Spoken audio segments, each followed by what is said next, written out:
يعطيكم ألف عافية. وصفتنا لليوم إن شاء الله رح تكون من الوصفات السهلة والبسيطة والسريعة كمان. اليوم رح نعمل مع بعض فطيرة الدجاج، ورح نعملها بعجينة قطنية. أكيد هاي العجينة ممكن تستخدموها لأي نوع من المعجنات. وصفة ممتعة، تابعوها معي خطوة بخطوة وتعالي نشوف طريقة العمل. في البداية هون أكيد رح نحضر للعجينة. بالنسبة للعجينة هون رح نحتاج كاس ونص من الحليب،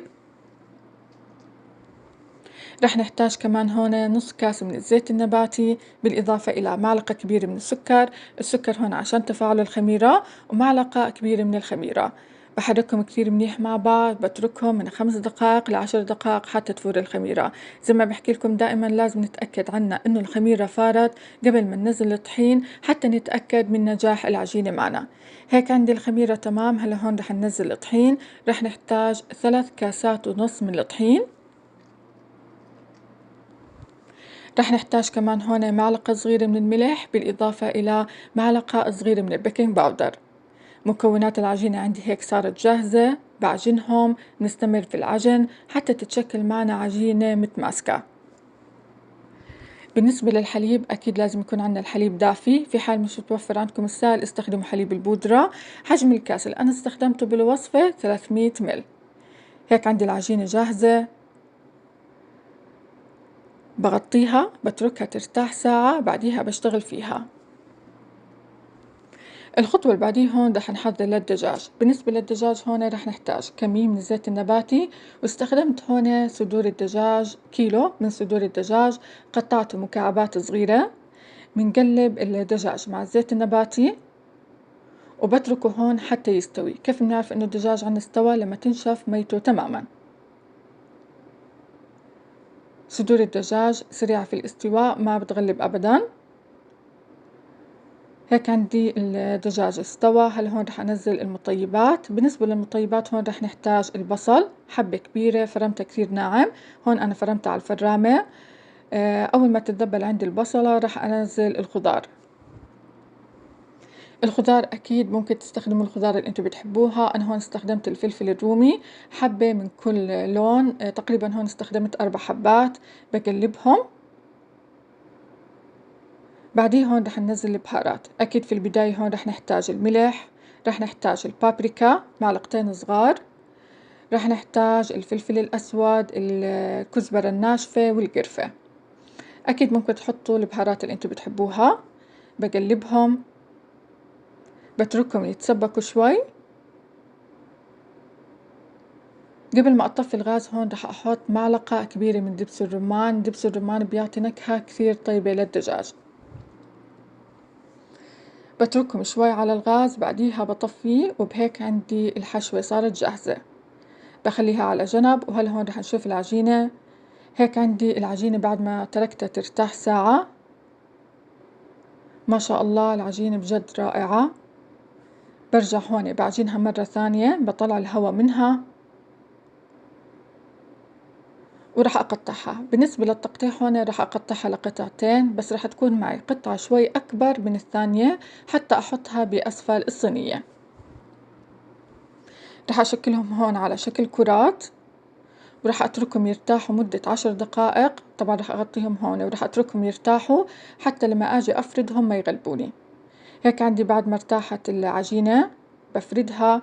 طبعا هون رح أفردها على مقاس الصينية اللي رح أستخدمها.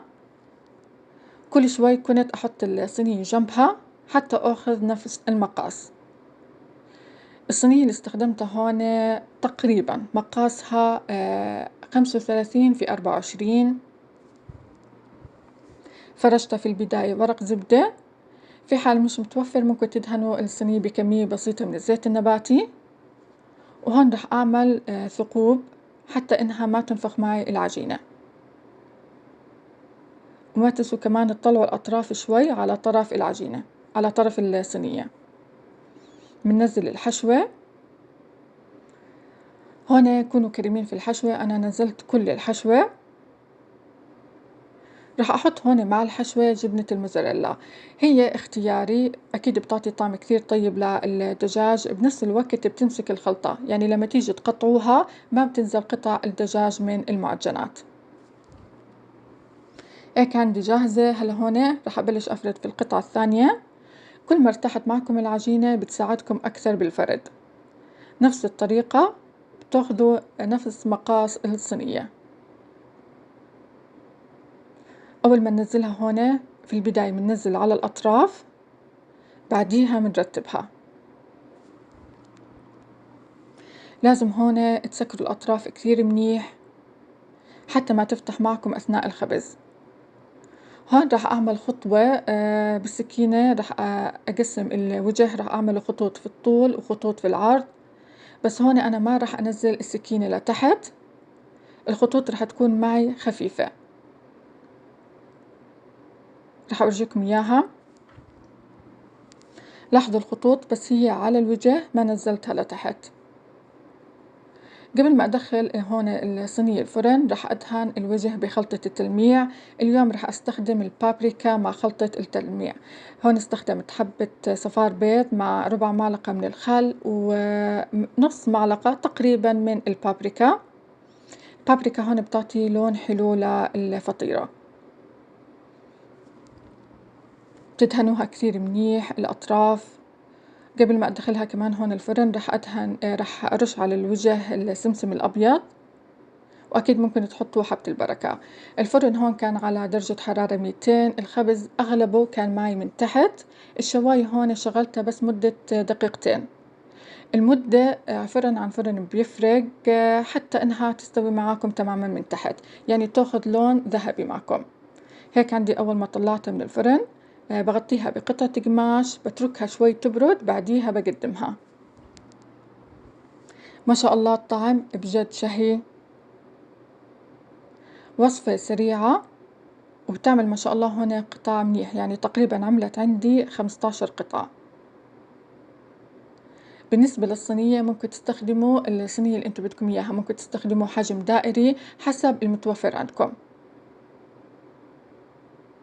وزي ما حكيت لكم في بداية الفيديو، هاي العجينة ممكن تستخدموها لأي نوع من المعجنات. وبهيك عنا الفيديو خلص، وبهيك عنا الوصفة خلصت. بتمنى كثير انه الفيديو عجبكم، بتمنى كمان انه الوصفة عجبتكم. ما تنسوا دعم القناة والاشتراك فيها، تفعيل زر الجرس حتى يوصلكم جديد القناة. ويعطيكم ألف عافية، وشكرا جزيلا لحسن المتابعة، وشكرا كثير لكم على الكومنتات الحلوة اللي انتم عم تكتبوا لي اياها، ويعطيكم العافية.